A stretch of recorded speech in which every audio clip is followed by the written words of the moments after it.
High বন্ধুরা, আরেকটি নতুন ভিডিওয় সবাইকে শুভেচ্ছা জানাই।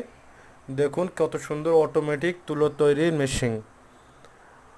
পুরাতন তুলো দিচ্ছে, কত সুন্দর তুলোটাকে ধোলাই করে অটোমেটিকভাবে বেরিয়ে আসছে। দেখুন, ভিডিওটা একটু স্কিপ করবেন না এবং ভিডিওটি ভালো লাগলে বন্ধুদের কাছে শেয়ার করে দেবেন, তাদেরকেও দেখার সুযোগ করে দেবেন।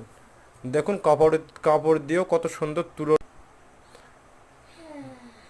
দেখুন পশমি কাপড় দিচ্ছে, কত সুন্দর তুলোর মতো বেরিয়ে আসছে।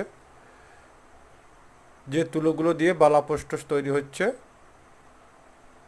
বালাপোস তৈরির তুলো কিভাবে তৈরি হয় দেখুন। এই তুলোগুলো দিলেই কিন্তু বালাপোস তৈরি হয়।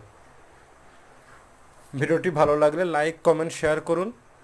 যদি ভিডিওটি কেউ প্রথম দেখে থাকেন সে চ্যানেলটি ফলো করুন। নমস্কার।